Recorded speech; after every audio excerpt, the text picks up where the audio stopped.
En esta sesión hablaremos acerca de las clases terapéuticas en diabetes mellitus tipo 2.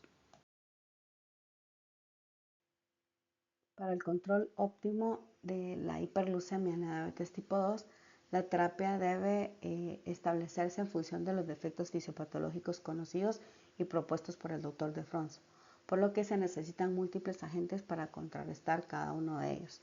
Y es por eso que cada uno de los fármacos van a actuar en cada defecto fisiopatológico y cada uno de los medicamentos tienen un posicionamiento de acuerdo al fenotipo del paciente y a los riesgos que el paciente tiene. Y es por eso que hoy vamos a describir las propiedades y las ventajas de cada uno de estos grupos farmacológicos.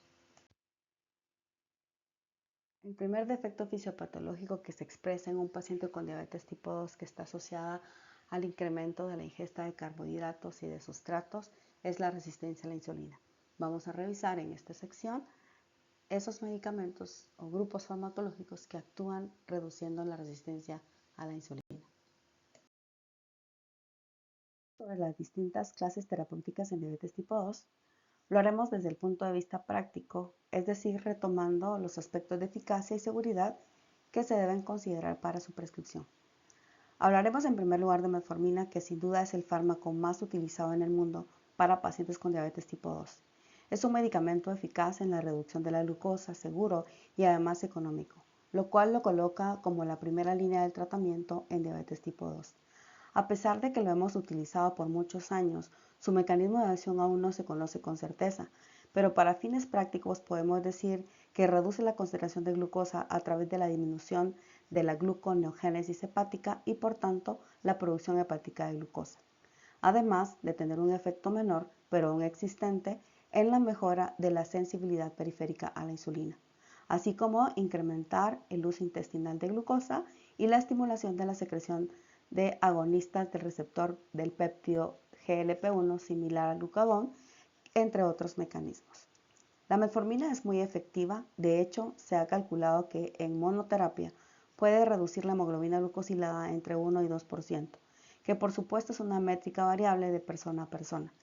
Además, se ha visto el efecto hipoglucemiante de la metformina, que es más duradero al de otras clases terapéuticas como las sulfonilureas.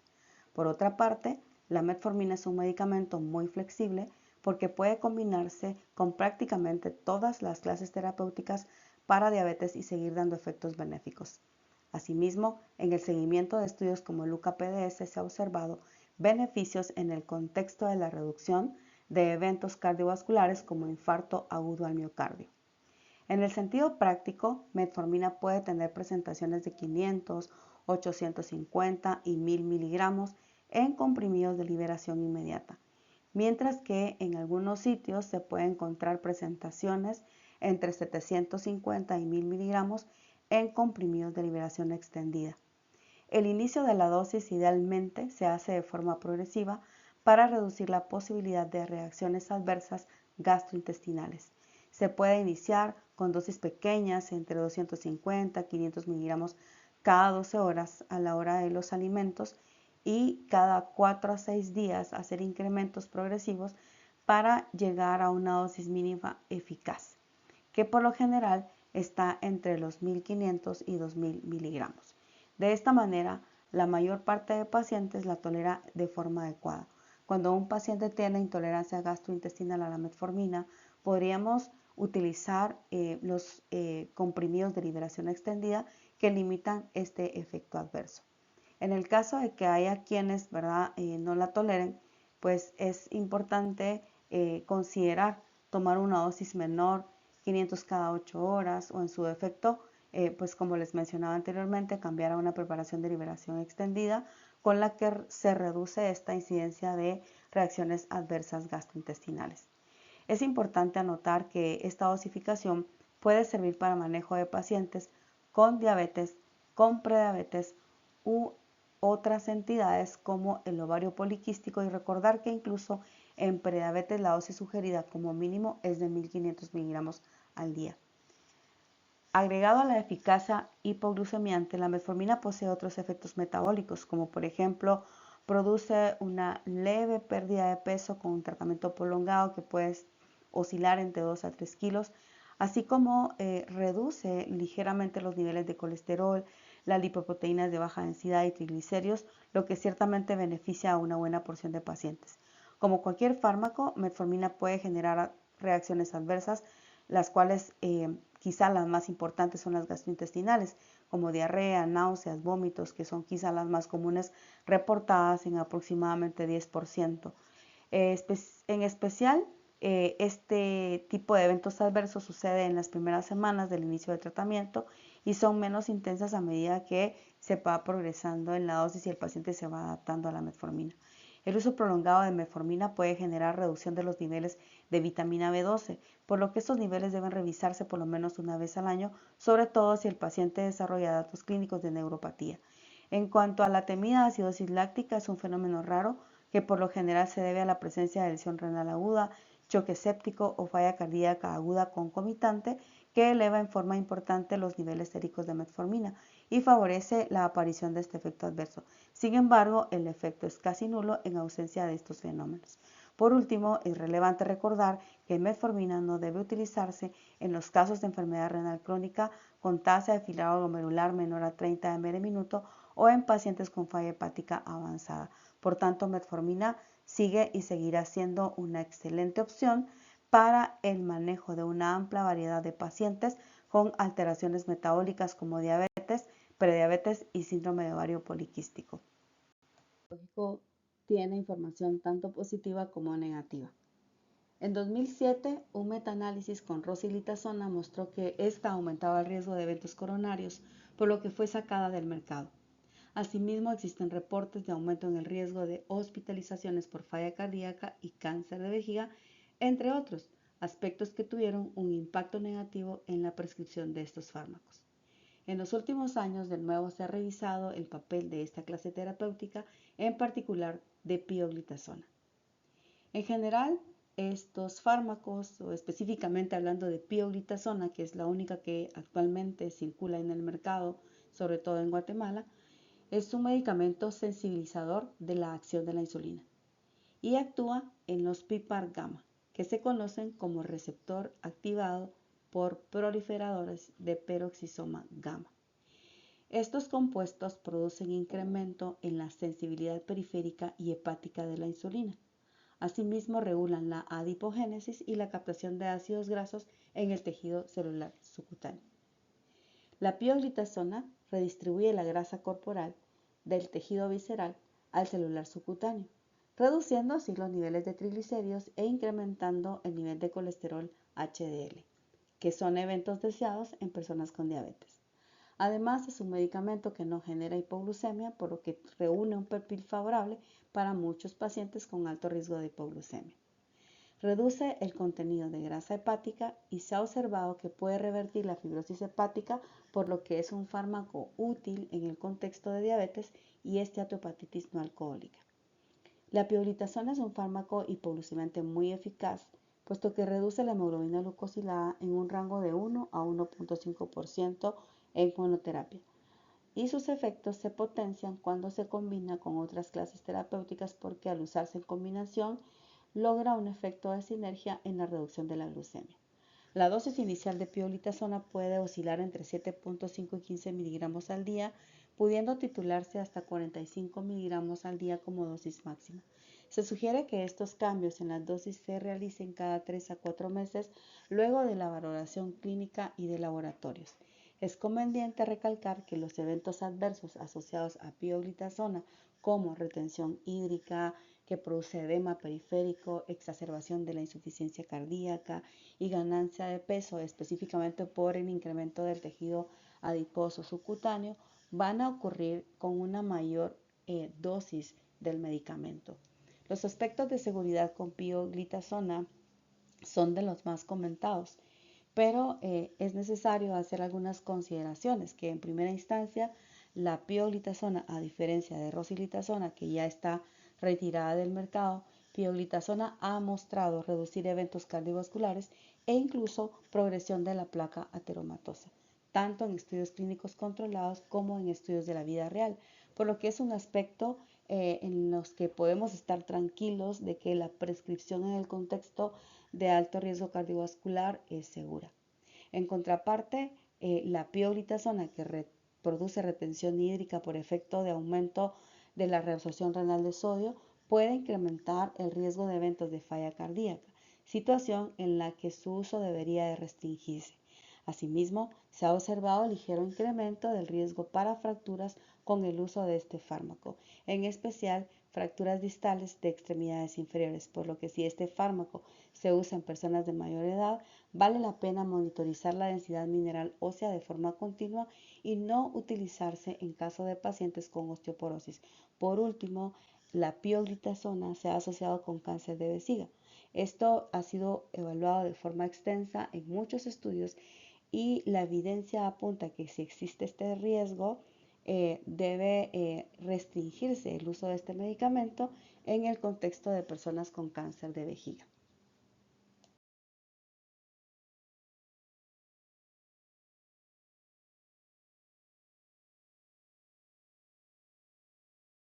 Las sulfonilureas constituyen una de las clases terapéuticas clásicas para el manejo de la diabetes tipo 2. Estos fármacos se comenzaron a utilizar en la década de los años 50. Tolbutamida, clorpropamida y tolazamida fueron algunas sulfonilureas de primera generación que actualmente ya no se utilizan. Glibenclamida y glipizida se desarrollaron en la segunda generación a mediados de los años 80 y glimepirida en los años 90. En la actualidad son fármacos económicos y efectivos para el control de la glucosa en una persona que vive con diabetes. Se consideran secretagogos porque tienen la capacidad para liberar insulina que está almacenada en las células beta del páncreas. En forma resumida, la sulfonilurea se une al receptor SUR1 de sulfonilurea en la subunidad de un canal de potasio. Cuando se cierran estos canales de potasio producidos por la unión de estos medicamentos al SUR1, esto genera cierta despolarización de la membrana celular, incrementando la entrada de calcio, y al incrementar la concentración de calcio a ese nivel, aumenta la migración de los gránulos de simógeno que contienen la insulina, y estos se adhieren a la pared de la célula beta, liberando la insulina como tal. En ese sentido, las sulfonilureas elevan la secreción de insulina de forma independiente a los niveles de glucosa, lo que por supuesto incrementa la posibilidad de hipoglucemia. Su efecto mayor se da en la primera fase de secreción de insulina, aunque también tienen cierta influencia en la segunda fase de secreción de insulina. Es frecuente observar que estos fármacos son efectivos en un inicio, pero a medida que se lesiona la célula beta y existe una reducción crítica de la producción de insulina en la célula beta, su actividad hipoglucemiante se reduce por la regulación a la baja de los receptores de sulfonilurea y de la viabilidad de la célula beta. Por lo general, esta clase terapéutica es muy efectiva en la reducción de la glucosa, sobre todo en los primeros meses de utilización. Se calcula que la reducción de la hemoglobina glucosilada a los 3 meses de tratamiento puede oscilar entre 1 y 1.5%. Y si se añade metformina, la caída de la hemoglobina glucosilada puede estar entre 1.5% hasta 2%. Además, pueden usarse en combinación con las terapias basadas en incretinas, tiazolinedindionas, inhibidor de cotransportador pseudoglucosa tipo 2 e insulina.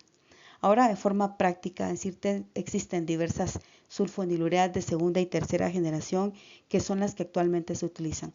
Para todas las sulfonilureas se sugiere comenzar con una dosis baja e ir titulando hasta la dosis máxima efectiva, recordando que el aumento por encima de esta dosis máxima efectiva no mejora el efecto hipoglucemiante, pero aumenta el riesgo de hipoglucemia. Si el paciente no logra las metas de control con dosis bajas de sulfonilureas, se puede titular la dosis cada 1 a 2 semanas, es decir, que no es necesario esperar 3 meses para hacer la modificación de la dosis. Asimismo, estos fármacos deben usarse entre 15 y 30 minutos antes de los alimentos para maximizar su efecto en la glucemia postprandial. Las incretinas son hormonas gastrointestinales que se liberan después de las comidas y estimulan la secreción de insulina. Las más conocidas y las que se utilizan como blanco farmacológico son GLP-1 y está el péptido insulinotrópico gastrointestinal. Ambas actúan a través de receptores específicos en células beta para estimular la secreción de insulina. El receptor de GLP-1 se ha convertido en un objetivo farmacológico eficaz, con el desarrollo de numerosos fármacos hipoglucemiantes que funcionan a través de este mecanismo. El receptor de GLP-1 se expresa en el cerebro, reduce la ingesta de alimentos, así como los niveles de glucosa, mejorando la función de célula beta. Usualmente los efectos de estas hormonas son cortos, en cuestión de minutos, dado que rápidamente son inactivados por enzima dipeptidasa 4, siendo esta enzima un blanco farmacológico que permite incrementar las concentraciones y prolongar el efecto de GLP-1 biológicamente activo. Este grupo farmacológico se conoce como inhibidores de la dipeptidasa 4. El segundo grupo farmacológico que actúa potenciando los efectos de GLP-1 son los análogos de GLP-1, que se asocia a incremento de la secreción de insulina dependiente de glucosa y regulando el apetito en el centro de saciedad hipotalámico. Este grupo farmacológico lo que hace es imitar los efectos fisiológicos de GLP-1. Los inhibidores de la dipeptidasa 4, conocidos también como inhibidores de PP4, son una clase terapéutica que comenzó a utilizarse a principios del siglo, por lo que en la actualidad se tiene amplia información sobre su eficacia y seguridad. Los DPP4 poseen como objetivo terapéutico el sistema incretina. Para recordar, las incretinas son conocidos como péptidos. Dentro de estos péptidos existen dos que son los más importantes: el péptido insulinotrópico gastrointestinal, que se conoce como GIP, y el glucagon-like peptide, que se conoce como GLP-1. Estos péptidos son producidos por las células L del intestino en el borde cepillo intestinal ante la presencia de alimentos, en especial de carbohidratos. Estas hormonas intestinales viajan a la célula beta del páncreas y magnifican la secreción de insulina inducida por glucosa, favoreciendo la secreción de esta y la regulación de los niveles séricos de glucosa, mecanismo que está reducido o abolido en personas con diabetes. La enzima dipeptidasa 4 se une a estos péptidos y los inactiva, disminuyendo su vida media plasmática a solo unos minutos. Los inhibidores de la EPP4 se unen a esta enzima bloqueándola, lo que favorece el incremento de GLP-1. Aumenta la vida media de GLP-1 activo, permitiendo una mayor producción de insulina, así como menor síntesis de glucagón y, en consecuencia, mejor control de los niveles de glucosa pre y postprandial. En general, estos medicamentos poseen una eficacia hipoglucemiante que oscila en la reducción de hemoglobina glucosilada entre 0.6 y 0.8%, cifras que mejoran cuando se combinan con metformina, reduciendo hasta 1.6% la hemoglobina glucosilada. Deben utilizarse estos medicamentos con otros fármacos como la metformina, las tiazolinidindionas, los SGLT2, pero no se pueden combinar con análogos de GLP-1, ya que estos activan la misma vía de las incretinas. Son fármacos altamente eficaces, sobre todo cuando los pacientes tienen una hemoglobina glucosilada arriba de 8.5%. Cuando iniciamos estos medicamentos con hemoglobina glucosiladas sumamente altas, tienen la capacidad de producir una reducción significativa de la hemoglobina glucosilada que puede ser de hasta 2%. Existe una dosis establecida para cada uno de ellos. La linagliptina, la dosis máxima es de 5 miligramos, sitagliptina 100 miligramos, alogliptina 25 y vildagliptina 50 miligramos. En combinaciones fijas con metformina, la dosis se divide a la mitad para administrarse cada 12 horas, mientras que en las combinaciones fijas con pioglitazona y empagliflozina, el fármaco puede administrarse una vez al día por la mañana. La mayor parte de ellas posee un metabolismo renal, por lo que la dosis debe ajustarse en casos de disfunción renal, a excepción de linagliptina, que puede administrarse una vez al día independientemente de la tasa de filtrado glomerular, porque su metabolismo es principalmente hepático. Con respecto a la seguridad, estos fármacos presentan una muy baja tasa de reacciones adversas. Dado su mecanismo de acción, que se activan solo cuando se produce absorción de alimentos, las tasas de hipoglucemia son muy bajas. Además, no generan ganancia de peso, que son efectos benéficos para muchos pacientes con diabetes. Han sido probados en estudios de seguridad cardiovascular y en general se ha reportado que son seguros, tienen neutralidad en los eventos cardiovasculares mayores como infarto al miocardio, ictus y muerte de causa cardiovascular, por lo que podemos estar tranquilos al utilizarlos en caso de personas con diabetes con alto o muy alto riesgo cardiovascular.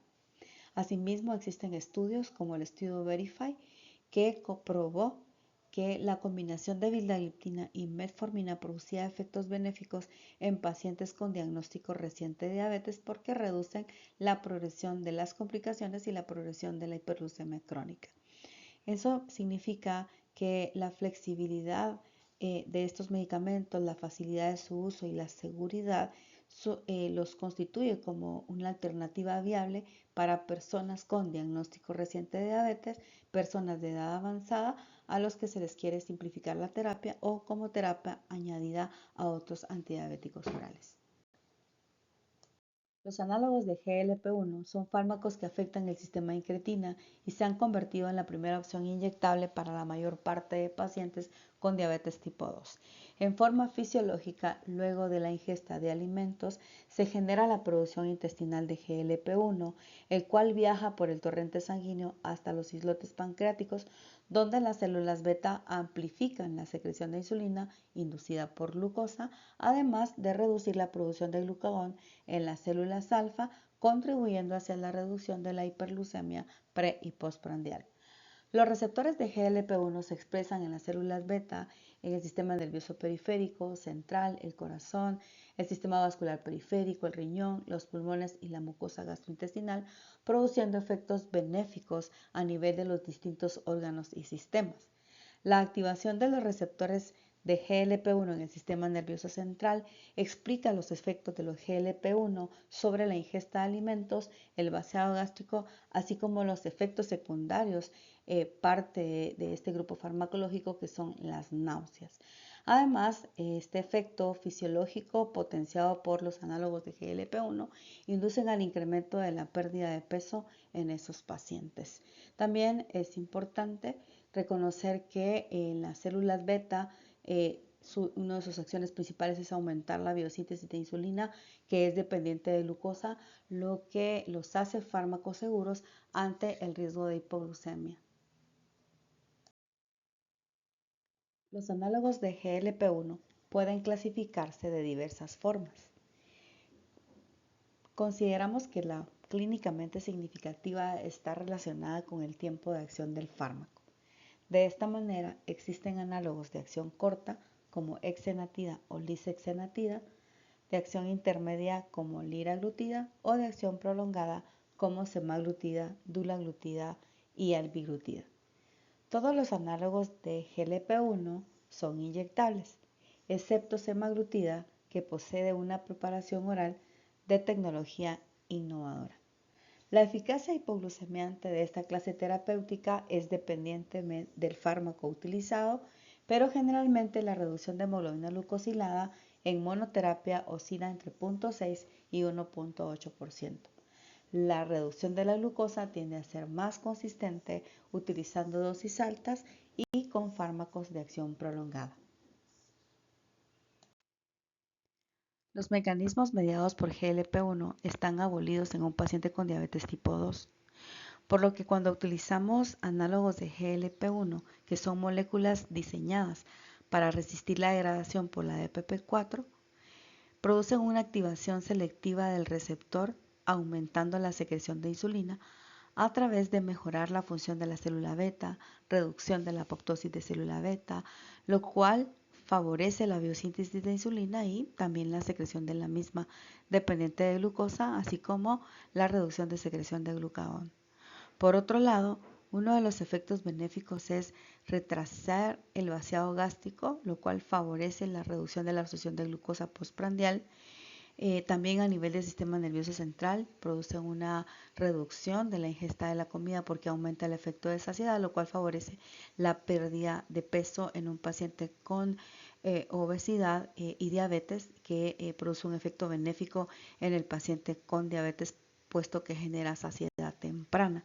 Y son mecanismos que no solo mejoran el control glucémico, sino también favorecen esa pérdida de peso que produce un efecto benéfico en la resistencia a la insulina.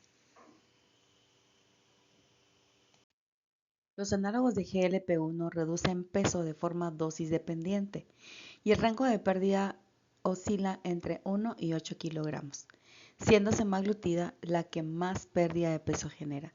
Incluso esta clase terapéutica reduce también la presión sistólica entre 2 y 4 milímetros de mercurio. Uno de los efectos benéficos más atractivos de esta clase es la reducción de eventos cardiovasculares. Liraglutide, dulaglutide, albiglutide y semaglutide han demostrado beneficios en la reducción de eventos cardiovasculares mayores en personas con diabetes y enfermedad aterosclerótica establecida, situación que los ha colocado como fármacos de primera línea para el manejo de este grupo de personas con alto riesgo cardiovascular.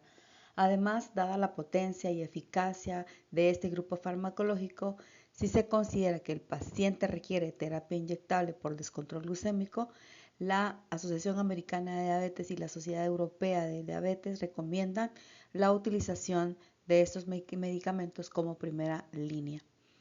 La dosificación varía de acuerdo al tipo de medicamento. Por lo general, estos fármacos pueden administrarse de manera independiente a la ingesta de alimentos. Por ejemplo, el liraglutide se usa diariamente por vía subcutánea, iniciándose 0.6 miligramos cada semana y luego se titula cada semana a 1.2 miligramos y luego a 1.8. Por otro lado, duraglutide se comienza con una aplicación semanal de 0.75 miligramos y después se puede incrementar a 1.5 miligramos. Semaglutide, para obtener estos efectos benéficos, se administra 0.25 miligramos por 4 semanas, luego se aumentan 0.5 por otras 4 semanas hasta lograr una dosis de 1 miligramo si es necesario. Es importante señalar que de forma preferencial se debe llegar a una dosis adecuada para lograr los beneficios del control glucémico y de pérdida de peso.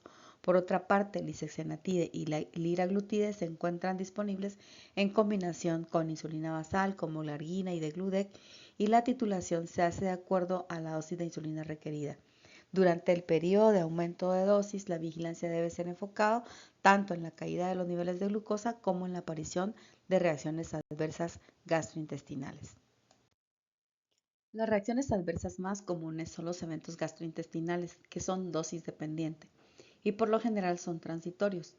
Ocurren en los primeros días cuando se utilizan estos medicamentos que se deben administrar a diarios y se limitan en las primeras semanas.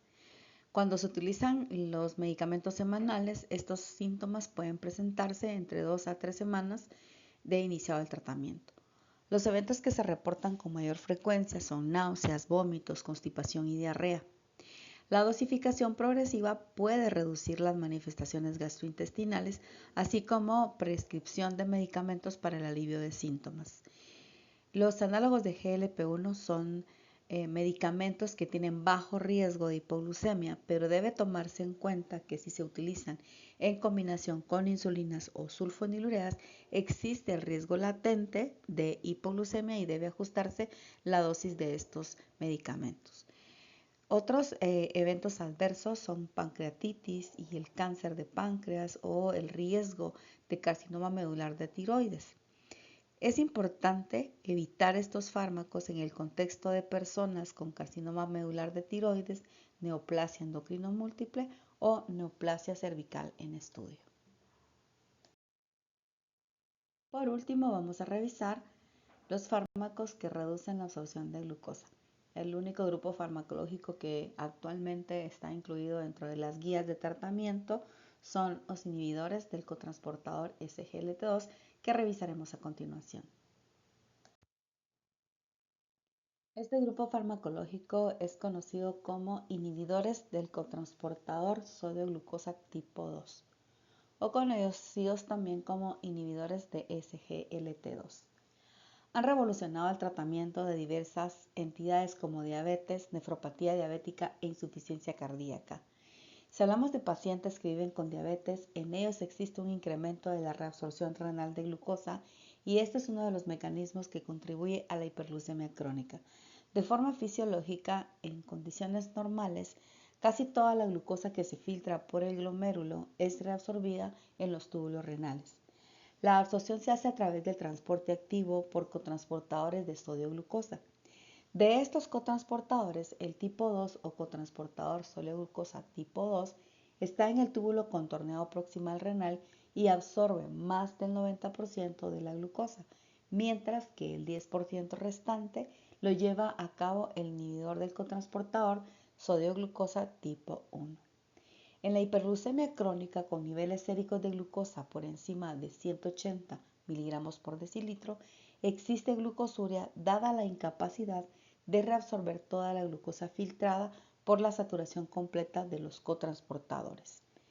Los inhibidores de este cotransportador bloquean a este cotransportador y de esta manera favorecen glucosuria en un umbral sérico de glucosa menor. En otras palabras, existe glucosuria con niveles de glucosa séricas más baja. La pérdida renal de glucosa reduce la glucemia y genera pérdida calórica, así como natriuresis. Todos estos efectos serán efectos benéficos para el contexto de pacientes con diabetes, exceso de peso, hipertensión, y todos estos aspectos son relevantes en la salud cardiovascular. Por este motivo, esta clase terapéutica ha sido recomendada como primera línea por múltiples asociaciones para el manejo de diabetes en personas con alto o muy alto riesgo cardiovascular y renal.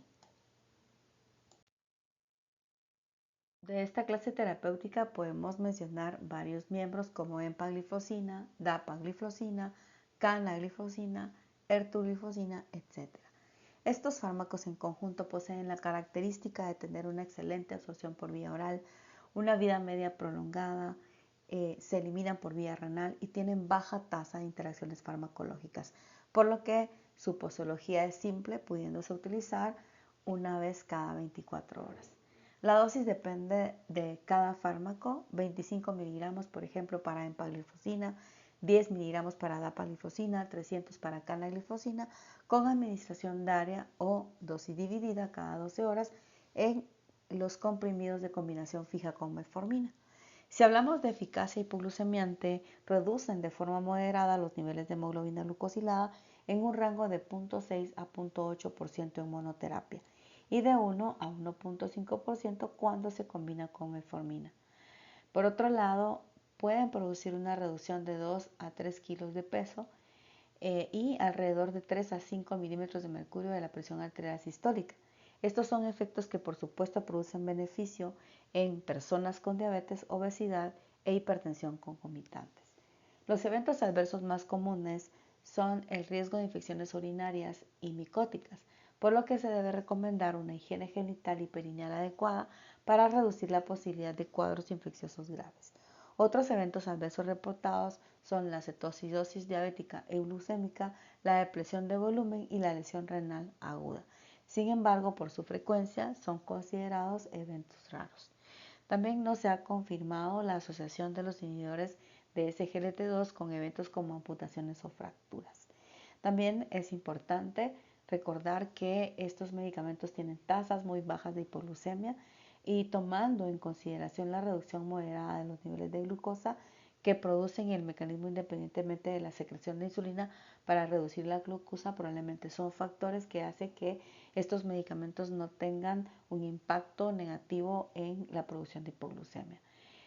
Como he mencionado anteriormente, esta clase de medicamentos ha venido a revolucionar el tratamiento de varias afecciones y es seguro que en los siguientes años sigamos obteniendo más información sobre sus beneficios y riesgos. Es importante subrayar los aspectos de seguridad cardiorrenal de estos medicamentos. Diversos metaanálisis de seguridad cardiovascular demuestran de forma consistente el beneficio en la reducción de eventos cardiovasculares en personas con diabetes que tienen muy alto riesgo cardiovascular. Eso significa que estas personas ya han tenido un evento demostrado de enfermedad aterosclerosa. Esta clase terapéutica ha producido una reducción de riesgo de hasta 32% de eventos renales como muerte renal, aparición de albuminuria, deterioro de la tasa de filtrado glomerular, entre otros, por los que se utilizan en personas con diabetes y nefropatía diabética. Cabe mencionar que en las primeras semanas de uso de los inhibidores de SGLT2 es posible observar una caída de la tasa de filtrado glomerular, pero que se recupera en las siguientes semanas. Un hallazgo en todos los estudios de seguridad cardiovascular con este grupo de fármacos es la reducción cercana al 30% de hospitalizaciones por falla cardíaca, situación que hace que los fármacos sean de primer orden en este contexto.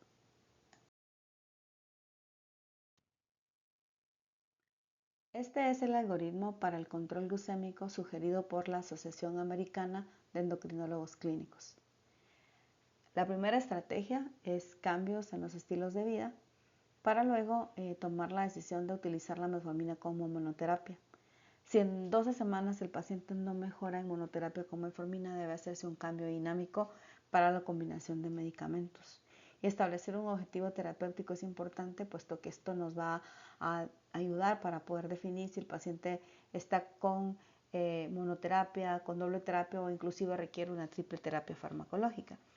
El objetivo terapéutico debe individualizarse y se sugiere un valor menor a 6.5% en la mayor parte de personas, pero si tienen alto riesgo de hipoglucemia como evento adverso y la expectativa de vida es limitada, se pueden utilizar valores entre 7 y 8%.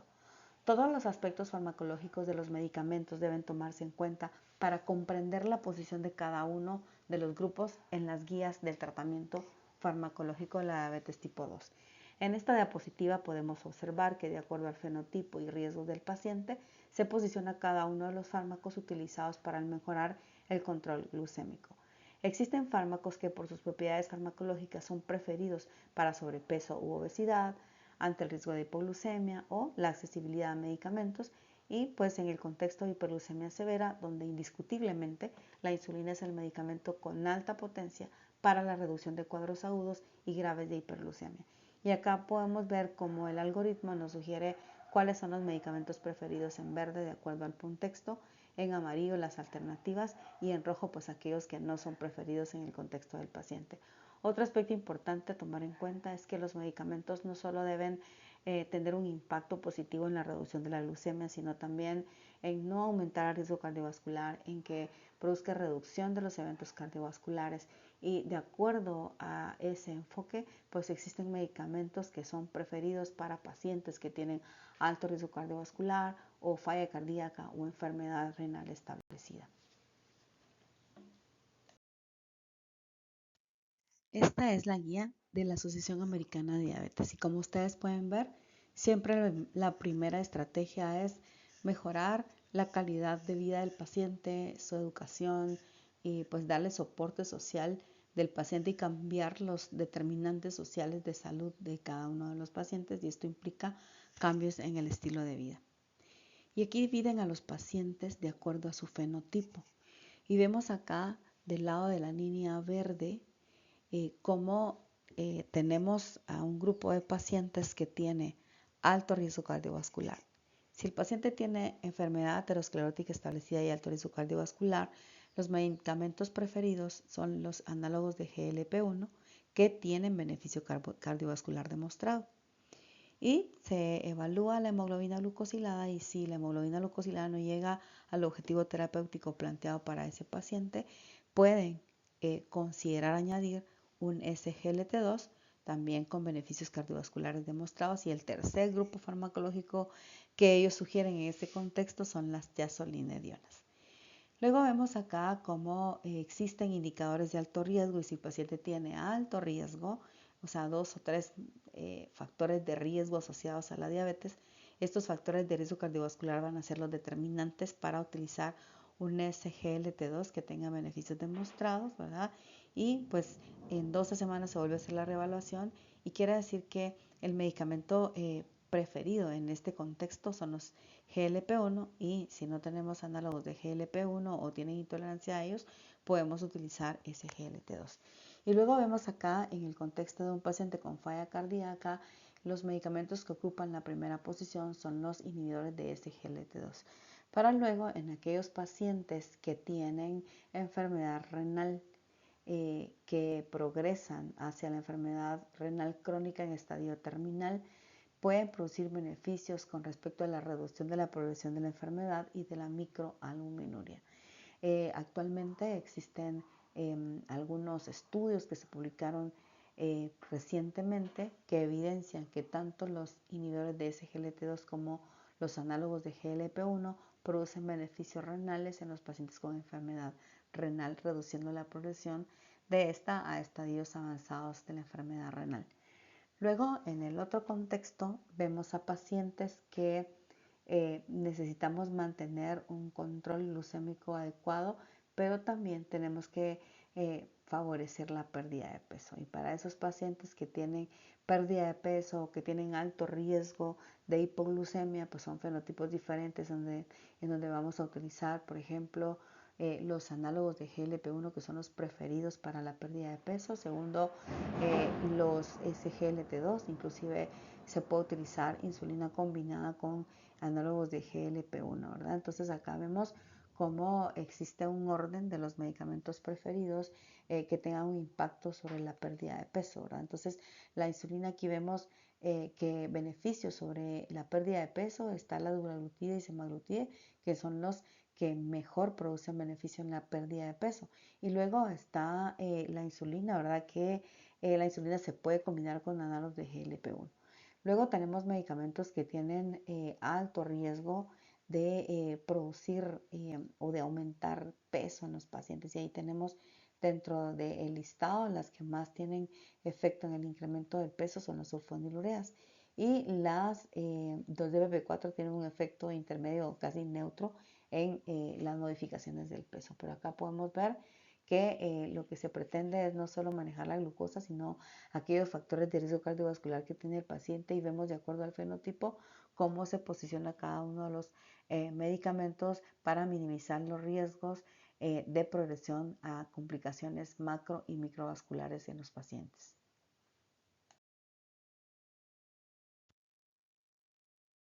Por el impacto que la enfermedad cardiovascular tiene en el paciente con diabetes tipo 2, la Asociación Europea de Cardiología propone que todos los pacientes con diabetes tipo 2 deben ser sometidos a los baremos de riesgo o calculadoras de riesgo para establecer cuál es el riesgo individual que tiene cada paciente de padecer enfermedad cardiovascular.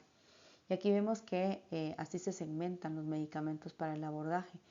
Aquellos pacientes que tienen bajo riesgo o moderado riesgo podrían utilizar metformina en monoterapia, o sea, son pacientes que no tienen enfermedad cardiovascular o que no tienen un score de riesgo severo, que es un riesgo menor al 10%. Luego, si el paciente tiene un score de riesgo y tiene diabetes más del 10%, se aconseja que se adicione ese GLT2 como primer lugar, luego un GLP-1, que esta es una sugerencia clase 2B, por ejemplo. Y si el paciente tiene muy alto riesgo, como lo podemos ver acá en rojo tinto, vemos que los inhibidores de ese GLT2 o GLP-1 son la clase de fármacos posicionados para aquellos pacientes que tienen alto riesgo cardiovascular o que tienen ya enfermedad aterosclerótica establecida. Es por esto que la Sociedad Europea de Cardiología propone guías para el manejo del riesgo cardiovascular en pacientes con diabetes. Y es así como se evalúa la presentación del paciente. Si un paciente tiene enfermedad cardiovascular, pero que también tiene diabetes tipo 2, es necesario estratificar cuál es el órgano blanco que está dañado en el paciente. Si el paciente tiene aterosclerosis, por ejemplo, que tiene ya enfermedad aterosclerótica cardiovascular, o un paciente que tiene falla cardíaca u otro paciente que tiene enfermedad renal crónica. Entonces creo que es importante tomar en cuenta al diagnóstico de la diabetes si el paciente presenta enfermedad aterosclerótica, si tiene falla cardíaca o si tiene enfermedad renal. Y basado en eso tomar las decisiones sobre los medicamentos a utilizar. Y por ejemplo, cuando el paciente tiene enfermedad aterosclerótica, para reducir el riesgo cardiovascular independientemente del control glucémico, se prefieren los análogos de GLP-1 y si el paciente no tiene acceso a esos, puede ser un inhibidor de SGLT2. Ahora, si el paciente tiene falla cardíaca, para reducir la hospitalización por falla cardíaca, se prefiere los inhibidores de SGLT2.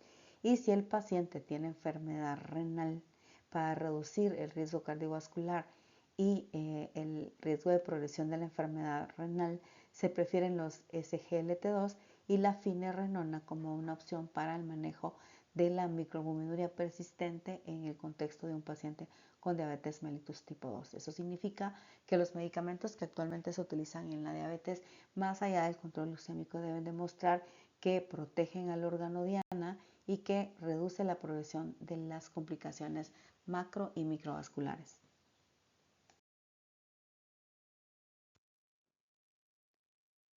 Una de las lecciones que nos han dejado los estudios de investigación con respecto a la selección de medicamentos que no solo deben reducir la glucosa, sino también tienen que tener un efecto positivo en la reducción de la progresión de las complicaciones. Y es así como surgen los fenotipos de pacientes. Para un paciente que tiene enfermedad cardiovascular o riesgo de stroke, o pacientes que tienen 2 o 3 factores de riesgo cardiovascular establecidos, otro paciente que tiene enfermedad renal diabética, el otro que también tiene falla cardíaca, y en el prototipo de pacientes con obesidad que requiere de ciertos medicamentos para la pérdida de peso, y el riesgo de hipoglucemia latente que tienen cada uno de estos pacientes. Entonces, el fenotipo del paciente, o sea, sus características deben ser tomadas en cuenta para poder determinar el tipo de medicamento que va a producir beneficios a largo plazo, no solo en el control glucémico, sino en la reducción del daño a órgano blanco y la progresión de las complicaciones relacionadas con la hiperglucemia crónica. Para finalizar esta revisión, podemos decir que existen 3 pasos para el manejo farmacológico de un paciente con diabetes. Primero, pues iniciar la monoterapia con metformina al mismo tiempo que se formulen los cambios en los estilos de vida, que el paciente duerma mejor, que esté más relajado, que cambie la forma de comer, que haga actividad física. Los estudios demostraron que debe ser más de 20 minutos para que las enzimas que tienen que ver con el metabolismo de la glucosa se activen. Eso significa que actividad física menor a 20 minutos no funciona y que el paciente debe hacer una actividad física que se adapte de acuerdo a sus posibilidades y a la edad del paciente. Y los alimentos, que no tenga que ser una dieta, sino que sea una alimentación saludable basado en el plato saludable que propone la ADA para el paciente con diabetes mellitus.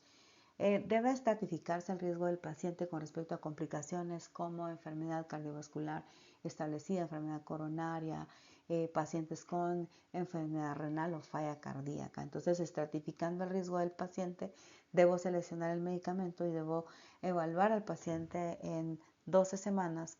Eso sugiere la ADA y la Asociación de Endocrinólogos Clínicos, pero nosotros podríamos reevaluar entre 4 a 12 semanas para poder hacer un cambio dinámico de los medicamentos y poder tomar decisiones rápidas para que ayude a que el paciente no progrese hacia esas complicaciones, y esto va a influir en la prevención o reversión del daño a órgano blanco. Es importante recalcar que el diagnóstico apropiado del tipo de diabetes mellitus cambia el paradigma del algoritmo para el tratamiento. Existen pacientes que tienen diabetes tipo 1 y son manejados como tipo 2, o pacientes con diabetes tipo 2 que son manejados como diabetes tipo 1. El abordaje actual amerita la estratificación de cada paciente de acuerdo con las características clínicas y la presencia de comorbilidades y factores de riesgo cardiovascular asociados. Si el paciente tiene enfermedad cardiovascular establecida, o insuficiencia cardíaca, o nefropatía, obesidad, o el alto riesgo de hipoglucemia, y si tiene problemas de costos para adquisición de fármacos, son temas que deben tomarse en cuenta para la selección de medicamentos. El mejor medicamento es aquel medicamento que el paciente puede comprar y que reúna las características de eficacia, seguridad, conveniencia y costo. Las características genotípicas y fenotípicas incrementan el riesgo de presentar enfermedad cardiovascular y complicaciones microvasculares que pueden progresar hacia formas avanzadas de cada una de las complicaciones y que reducen la calidad de vida de los pacientes. También es importante tomar en cuenta este fenotipo en el paciente para establecer cuál va a ser la ruta de seguimiento correcta, sobre todo en la decisión de los medicamentos que se utilizan para reducir la glucemia. De acuerdo a la certificación del paciente, debe establecerse el tratamiento farmacológico adecuado, lo cual permitirá alcanzar las metas de tratamiento más rápido y reducir el impacto de las comorbilidades asociadas con la hiperglucemia crónica en los distintos órganos y sistemas.